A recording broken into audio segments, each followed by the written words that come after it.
More of Grocon's companies are in administration. Let's have a look. Hello everyone, Florian.heise here, and welcome to another episode of HeiseSays. Grab your stein of coffee and let's have a look at this article from The Australian. Developer Grocon places 3 more companies into administration.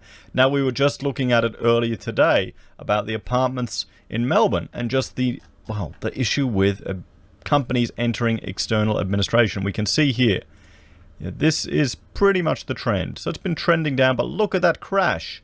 Look at that crash there, everyone. And now with insolvency provisions or trading while insolvent changed, so the time frames are different now, so you can go people again.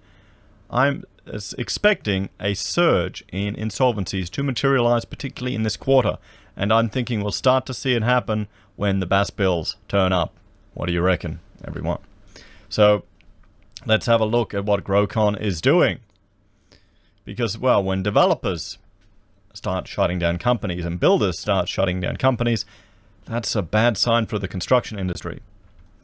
Construction giant Grocon has widened its winding up after quietly placing 3 further corporate entities into administration on New Year's Eve, including its troubled Northumberland Street development.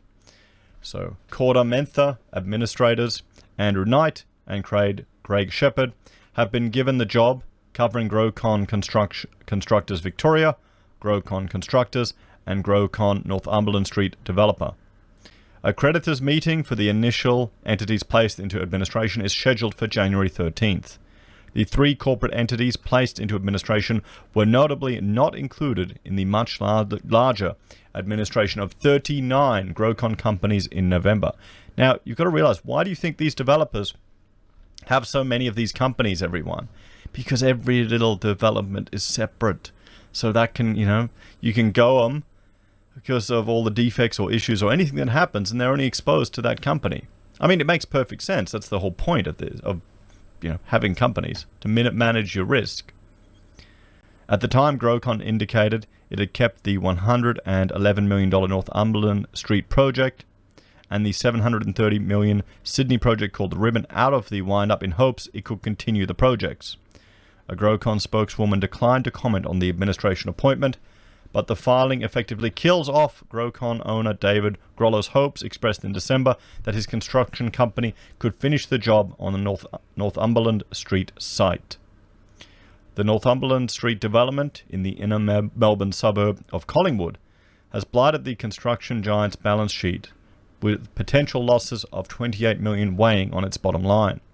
The 3 corporate entities had been put into hibernation by Grocon earlier in the year after contracts on the Northumberland Street project were terminated by the site's owner, the Impact Investment Group. At the time, Impact alleged it was terminating Grocon due to a lack of activity on the site in the preceding 6 months.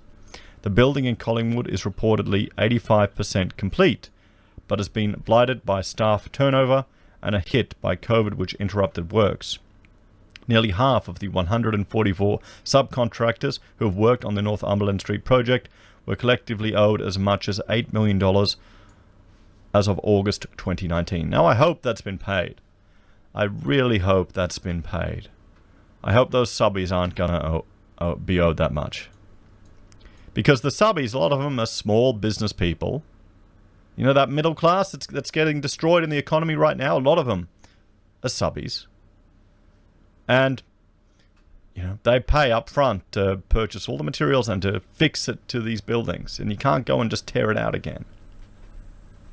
That's the toughest thing with their game. Many subcontractors who work on the site earlier in the build have already been paid out. Oh, good, hopefully.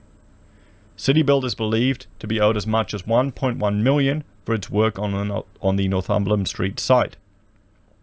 Air conditioning installers OP Industries is understood to be owed as much as $877,000. In December, Maxim Electric Services lodged a Victorian County Court claim against Grocon for $662,000 in unpaid invoices. In December, just in time for the changes to the rules, hey? Cladding Systems is believed to be owed as much as $504,000 by Grocon. And Schindler a manufacturer of lifts and escalators, is believed to be owed almost $375,000. Impact is believed to be facing $20 million in losses from the project. The group is believed to be looking to continue the project, including last year, seeking a deal with Grocon to pay the subcontractors. A short list of 3 firms has been prepared to finish the $111 million Collingwood project. Impact declined to comment. The latest administration filing by Grocon does not spell the end for the company, which is composed of many corporate entities. In 2018, Grocon put 2 companies into administration after a dispute with commercial landlord Dexus in a $28 million spat over unpaid lease obligations over 3 years. The 39 corporate entities put into administration in November, which are reported to hold over $60 million in debts, are now under the stewardship of Corda, Memphis, Marks, Corda, and Craig Shepherd. The construction giant has been locked in a Supreme Court battle with the New South Wales government, alleging it lost out on $270 million after a secret deal with the Barangaroo Development Authority, Crown Resorts, and rival developer Lendlease capped its potential tower heights. The potential $270 million windfall has been heralded as a savior for the company's fortunes. Well, they're desperately hoping for that, it sounds like. When Grocon waved the white flag on November 20, declaring insolvency, it effectively ended a 70-year dream run for the construction company founded by Luigi Grollo. So, there you go, everyone. It's construction. I mean, how many of these bloody businesses have they set up just to, to get out of responsibility? Bloody hell. What do you reckon? 60 million in debts. 60 million. Impact is facing a $20 million loss over that site. And you've got, well, up to $8 million owed to 144 subcontractors. So there we have it, everyone. Grocon shutting up 3 of its companies, so the $111 million Northumberland Street project and the $730 Sydney project called The Ribbon. So it looks like they're not, well, Grocon aren't going to finish them. Do you know anyone who's working on these projects, guys? Let us know in the comments below. Are they getting paid? Anyway, thanks for watching. Like, share, subscribe to the channel. If you're a fan and want to support the content I cobbled together here, there are a few ways you can. You can join us on YouTube or Patreon. Support us using our affiliate links at Amazon, eBay, Independent Reserve, or AussieBroadband. You can buy merch from HeiseSays, use Gold Pass from the Perth Mint, or support us via PayPal. Take care, everyone, and I'll see you in the next episode. Bye for now.